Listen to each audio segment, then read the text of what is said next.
আমরা বেলা 1টার সময় আজকে টাকা ট্রান্সফার করলাম 1,09,92,378 জনকে।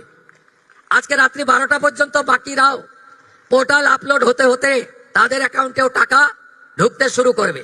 মাত্র 1.5 মাস হয় এই সরকারের বয়স। 9ই মে আমরা দায়িত্ব নিয়েছি, 11ই মে প্রথম দিন অফিস করেছি, আজকে 1 জুলাই। এখনো অফিস করার জন্য আরো 10 দিন হলে 2 মাস সম্পূর্ণ হবে। আমরা কি কি করেছি? আজকে আমরা 1,60,00,000 যে আবেদনকারী, তার মধ্যে 26 লক্ষ বাতিল হয়েছে ফর্ম। তারা ক্রাইটেরিয়া ফিল আপ করেননি। যে ক্রাইটেরিয়ার কথা মাননীয় মালতী দি একটু আগে বলেছেন, কারা কারা যোগ্য বিবেচিত হবেন না। বাকি যে 1,30,00,000-এর বেশি ঝাড়াই বাছাইতে তারা যোগ্য বিবেচিত হয়েছেন। আমরা বেলা 1টার সময় আজকে টাকা ট্রান্সফার করলাম 1,09,92,378 জনকে। আজকে রাত্রি 12টা পর্যন্ত বাকিরাও পোর্টাল আপলোড হতে হতে তাদের অ্যাকাউন্টেও টাকা ঢুকতে শুরু করবে। কারা যেন বলছিলেন না যে আগের সরকারের যে বরাদ্দ ছিল, এই সরকার বরাদ্দ মাত্র 1,000 কোটি টাকা বাড়িয়ে অর্ধেক বেনিফিশিয়ারি করে দিয়েছে। আমরা একটা বেনিফিশিয়ারিকেও বাদ দেব না। যারা আমরা বেনিফিশিয়ারি বলি না, আমরা বলি এটা আপনার অধিকার। আজকেই আমরা 1 কোটি ইতিমধ্যে 1,10,00,000-এর অ্যাকাউন্টে ঢুকিয়েছি, যার মধ্যে আমাদের তফসিলি জাতি, শিডিউল কাস্ট মা বোন দিদি রয়েছেন 26,63,555 জন। আমাদের মূলবাসী আদিবাসী মহিলা রয়েছেন 49,04,93,139,139, 5 কোটির কাছাকাছি, 5 লক্ষের কাছাকাছি।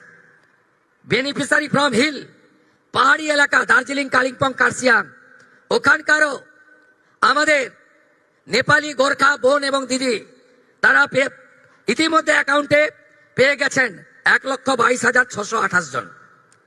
আমরা লক্ষ্মী ভান্ডারের যে 2 কোটির কাছাকাছি লাস্ট অ্যাকাউন্টে গেছিল, আমরা যখন সার্ভে করলাম আমরা দেখলাম 27 লক্ষ এমন লোকের, মহিলার নাম আছে যারা ভারতীয় নন বা ভোটার লিস্টে নাম নেই। এক্ষেত্রে কিভাবে মৃত ব্যক্তির নাম আছে, এখানে থাকে না এমন লোকের নাম আছে, 3 জায়গায় ভোটার লিস্টে নাম ছিল, 3 জায়গায় টাকা অ্যাকাউন্টে ঢুকছিল, এমন লোকের নাম আছে।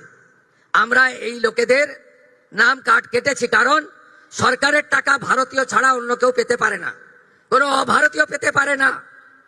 আমরা এই ক্ষেত্রে ছাড় দিয়েছি। যারা বাংলাদেশ থেকে শরণার্থী হিসাবে এসেছেন, সিএএ-তে আবেদন করেছেন, তাদের ক্ষেত্রে আমরা যতক্ষণ না সিএএ নিষ্পত্তি হচ্ছে তাদের এই সামাজিক ভাতা চালু থাকবে, আটকানো হবে না। শুধু তাই নয়, প্রশ্ন তুলতে পারেন এরা তো মূলত হিন্দু। আমরা সেক্ষেত্রে আমাদের লোক ধর্ম পালন করেছি। যারা ট্রাইব্যুনালে অ্যাডজুডিকেট হয়ে ট্রাইব্যুনালে আবেদন করেছিলেন, তাদেরকেও আমরা যতক্ষণ না ট্রাইব্যুনালে তাদের বাতিল বলে ঘোষণা করছে, তাদের এই ভাতা চালু রাখার সিদ্ধান্ত গ্রহণ করেছি। এতে কি কোথাও ভুল হয়েছে? আপনি ভারতীয়, দেশ আপনার প্রথম। আপনি সরকারি এক্সচেকারের টাকা, ট্যাক্সের টাকা কোনো ভারতীয়কে দিতে পারেন না। আপনি বলুন, আগের সরকার মহিলাদের জন্য চালু করেছিলেন 500 500 500। এই কর্মসূচির উদ্দেশ্য ছিল মহিলাদের অ্যাকাউন্টে যাওয়ার। আপনি অবাক হয়ে যাবেন, এই 2 কোটির মধ্যে 10 লক্ষ পুরুষ বেরিয়েছে। বলুন আমার মা বোনেরা, দিদিরা, লক্ষ্মীর ভান্ডারের নামের টাকা কি পুরুষের অ্যাকাউন্টে যাওয়া উচিত? তাই ঝাড়াই বাছাইয়ের প্রয়োজন ছিল। সমালোচনা হয়েছে 12 পৃষ্ঠার ফর্ম। অ্যাকচুয়ালি 4টে পৃষ্ঠা ছাড়া ফিল আপ করা ছিল না। আর একবার আপনি ফিল আপ করে দিয়েছেন, একেবারে পোর্টালে আপলোড হয়ে গেছে। শুধু এই স্কিম নয়, ভারত সরকার, পশ্চিমবঙ্গ সরকারের আরো অসংখ্য স্কিমে আপনি সুযোগ পাবেন। আপনাকে আর দ্বিতীয়বার ফর্ম ফিল আপ করতে হবে না। তাই আপনারাও সহযোগিতা করেছেন, আমরাও আপনাদেরকে, আপনাদের ধৈর্যকে আমরা কুর্নিশ জানাই।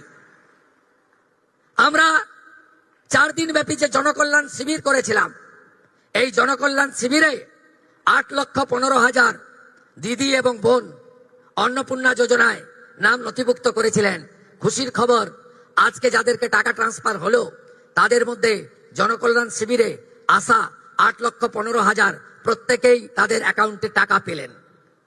শুধু তাই নয়, আমরা 3রা জুন বলেছিলাম যে আমরা মাসে একদিন টাকা ট্রান্সফার করব, এই ধরনের বড় অনুষ্ঠান হবে না, কিন্তু প্রত্যেক মাসেই আপনারা টাকা পেয়ে যাবেন অ্যাকাউন্টে। এবং যেহেতু ফর্ম ফিল আপ এবং ভেরিফিকেশন পোর্টালে আপলোডের প্রক্রিয়া চলছে, পুরো জুন মাস সময় দিয়েছি, পুরো জুলাই মাস সময় পাবেন, পুরো আগস্ট মাসও সময় পাবেন। অতএব একটা স্বচ্ছতার ভিত্তিতে আমরা কখনোই বলি না যে বিজেপির টাকা, আমরা কখনোই বলি না মুখ্যমন্ত্রীর ব্যক্তিগত টাকা, আমরা কখনোই বলি না প্রধানমন্ত্রীর ব্যক্তিগত টাকা, আমরা বলি সরকারি টাকা, সরকারি প্রকল্প।